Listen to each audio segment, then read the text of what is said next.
माननीय राज्यपाल के अभिभाषण पर मैक्सिमम 10-10 मिनट का नेताओं का माननीय अध्यक्ष जी जी जी जी इसमें 10-10 मिनट का टाइम 6 लोग बोल लेंगे। मैं 10-10 मिनट ही बोला सर, मैंने 10 मिनट ही रिक्वेस्ट करी है। 10-10 मिनट में आधा मिनट तो आपने ले लिया। तो आधा मिनट मोहना जी को ज़्यादा 2 सेकंड माननीय अध्यक्ष जी आधे मिनट आपने 30 सेकंड होते धन्यवाद।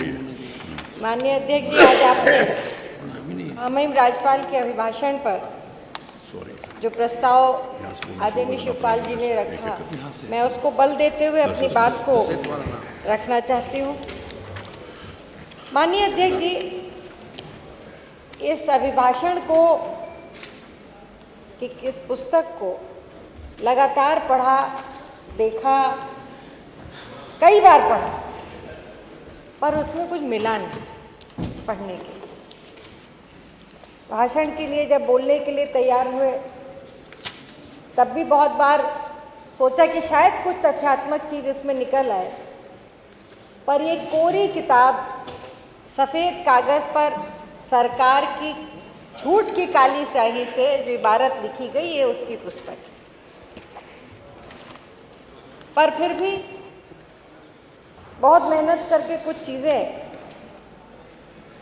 हमने पढ़ी और निकाली ताकि कम से कम इस प्रदेश की जनता को सच पता लग जाए।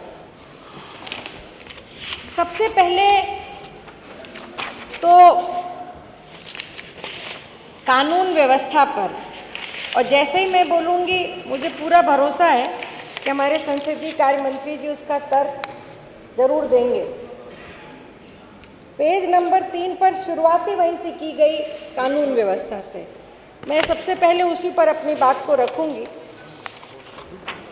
जब कभी भी सरकार कानून व्यवस्था की बात करती है तो अपनी पीठ थपथपाती है कह करके कि कानून व्यवस्था के गुड गवर्नेंस के नियंत्रण में उत्तर प्रदेश नंबर 1। पर चालाकी देख लीजिए कि कभी भी ये अलग अलग डेटा एनसीआरबी का, वो हमारा डेटा नहीं है, विपक्ष का डेटा नहीं है, एनसीआरबी का डेटा अलग अलग नहीं देती। मैं पूछना चाहती हूँ कि 2023 में उत्तर प्रदेश महिला अपराध में नंबर 1, 66,000 से ज़्यादा महिला अपराध के मामले दर्ज हुए। दलित के खिलाफ अत्याचार में उत्तर प्रदेश नंबर 1, 15,130 मामले दर्ज हुए। कस्टोडियल डेथ में उत्तर प्रदेश टॉप 3 में 2020 से 22 में 955 कस्टोडियल डेथ्स हुई। माननीय अध्यक्ष जी, अधिष्ठाता महोदय, और जीरो टॉलरेंस की बात जब सरकार करती है तो आज की ही खबर देख लीजिए। देवबंद में जब एसीजीएम जज श्री परविंदर सिंह जी देवबंद जेल पहुंचे तो किस तरह से वहां पर जो हाफ एनकाउंटर के लोग बंद थे, कैदी बंद थे, उनसे उन्होंने बात की तो सारा वीडियो वायरल, और एक जज के सामने उन्होंने जेल के अंदर ये बयान दिया कि किस तरह पुलिस उनको ले गई, उनको ज़मीन पर लेटने को कहा और पैर में गुदे। Zero tolerance. कानून व्यवस्था सख्ती से कानून का पालन करने से कानून व्यवस्था दुरुस्त होती है। बेबुनियाद और जिन्होंने अपराध नहीं किया है उनके ऊपर इस तरह से केवल संख्या बढ़ा देने से एनकाउंटर की कानून व्यवस्था दुरुस्त होने वाली नहीं है। दूसरा महत्वपूर्ण विषय संविदा का है। एक नीति बनाई जिसका उल्लेख महामहिम राज्यपाल के अभिभाषण में भी।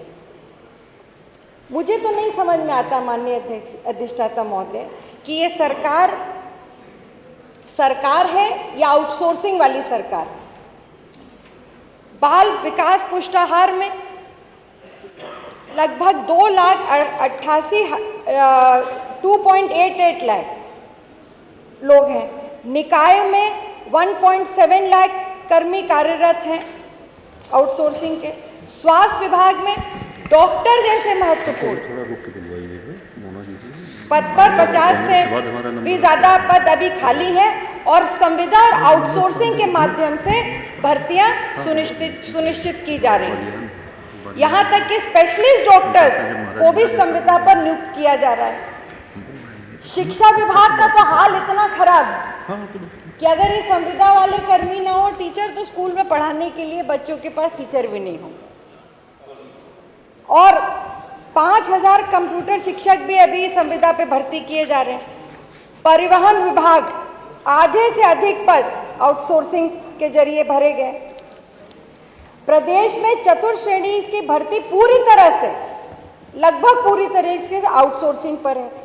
बिजली विभाग में खासकर मध्यांचल में 27 चतुर्थ श्रेणी कर्मचारियों को हटाने की तैयारी और उनका फिंगरप्रिंट बायोमेट्रिक भी बंद कर दिया गया।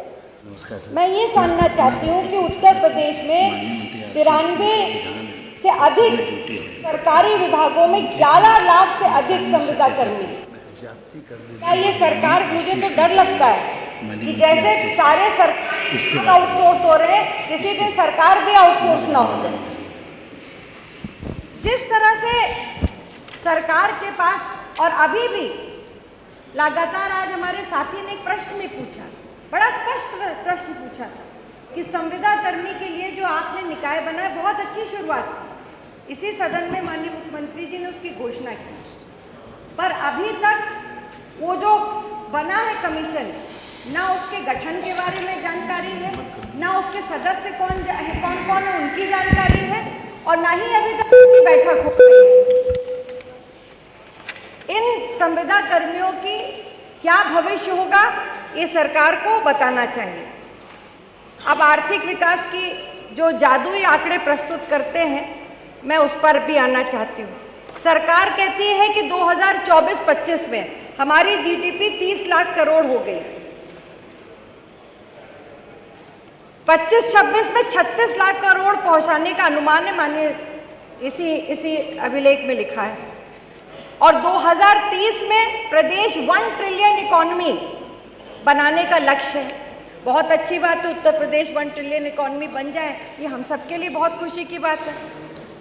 पर ये भी सच्चाई को स्वीकार करिए कि आज आपका ग्रोथ रेट 10%, जबकि 2003 को अगर के 30 के लक्ष्य को आपको पूरा करना है तो आपका ग्रोथ रेट 24% होना चाहिए। आपने अपने इसी अभिलेख में पेज नंबर 48 पर स्पष्ट लिखा है कि 2025-26 के लिए पर कैपिटा इनकम 1,20,000 होने का दावा सरकार ने कहा, और ये मानक भी है 1 ट्रिलियन इकोनॉमी। पर ये भी बता दीजिए कि 1 ट्रिलियन इकोनॉमी के इस लक्ष्य को अगर पाना है तो हमारी आय, पर कैपिटा इनकम लगभग 3 लाख होनी चाहिए। अब हमारी औसत से आगे पर इस वक्त हम हैं, अपने जो औसत देश का है उससे भी आगे। आपसे ऊपर दिल्ली आप ही का राज्य है, गोवा, हरियाणा और कर्नाटक और तेलंगाना भी आपसे ऊपर। तो जिस विकसित उत्तर प्रदेश, समर्थ उत्तर प्रदेश 2047 की हम बात कर रहे हैं, क्या उसके प्रमुख लक्ष्य को हम इन आंकड़ों के आधार पर, जिनको आप एक कल्पनीय आंकड़ों के अनुसार आप पूरा कर सकते हैं? निवेश और औद्योगिक विकास की स्थिति के ऊपर भी मैं ज़रूर से अपनी बात को रखना चाहूँगी, जो कि पेज नंबर 41 पर लिखा गया है। 50 करोड़ के एमओयू, लगातार रेड कारपेट वेलकम होता है, बड़े बड़े होर्डिंग लगते हैं, बड़ा प्रचार प्रसार होता है, और 50 लाख करोड़ के एमओयू साइन होने की निवेश का दावा करती है सरकार। लेकिन जो ज़मीनी हकीकत है वो इससे कहीं दूर है। अभी तक इन्वेस्ट यूपी की जो रिपोर्ट है, जो उनके सीईओ ने बाकायदा प्रेस कॉन्फ्रेंस करके जो आंकड़े जारी किए हैं, अगर उनके आधार पर हम बात करें तो 3 वर्ष में, केवल 3 वर्षों में 2,37,000 करोड़ के प्रस्ताव स्वीकृत हुए। केवल 50 लाख करोड़ का एमओयू साइन हुआ, पर धरातल पर 2,37,000 करोड़ के प्रस्ताव स्वीकृत हुए। खुद माननीय मंत्री जी ने इस बात को सदन में माना है कि 9% के आसपास अभी इसको कर पाए। पर मैं चाहूँगी कि उत्तर प्रदेश का विकास हो, यहाँ के नौजवानों को रोजगार मिले।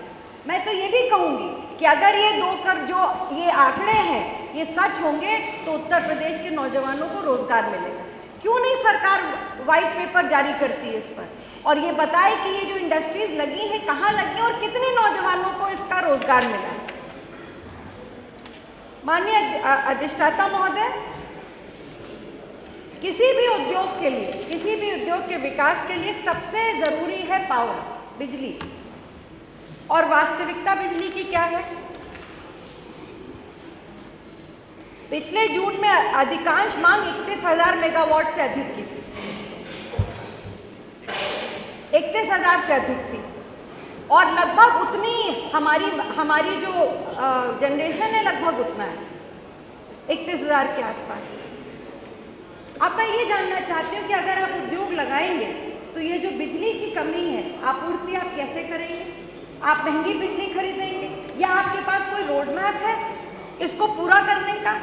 अभी तक कोई नया संयंत्र इस सरकार ने अपने कार्यकाल में 9 साल में नहीं लगाया। आदरणीय मोना जी, आपको 1 मिनट एक्स्ट्रा दिया गया था विशेष परिस्थितियों में। नमामि, अब मैं एक फेज पढ़ा, 1 डिस्ट्रिक्ट 1 रिवर।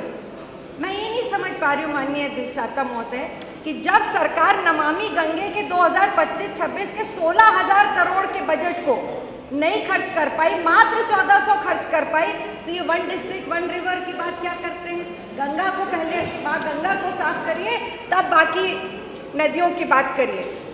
अंत में मैं अपनी बात को समाप्त करते, मैं सरकार से, माननीय वित्त मंत्री जी से ये अनुरोध करूंगी कि उत्तर प्रदेश को एक ऐसे रोड मैप की आवश्यकता है जो इसको आगे आने वाले समय में, भविष्य में हमारे नौजवानों को रोजगार दे सके, किसानों को डीएपी खाद और यूरिया उपलब्ध करा सके, महिलाओं को सुरक्षा दे सके और इंडस्ट्रियलाइजेशन बढ़े ताकि इंफ्रास्ट्रक्चर बढ़े उत्तर प्रदेश का, उत्तर प्रदेश की इकोनॉमी बढ़े पर कैपिटा इनकम। पर ये सब कुछ झूठ के वायदे और झूठे आंकड़ों से नहीं होने वाला। मैं अब बल देते हुए इस कटौती पर अब जो माननीय शिवपाल जी ने रखा उसे बल देती हूँ। बहुत बहुत धन्यवाद।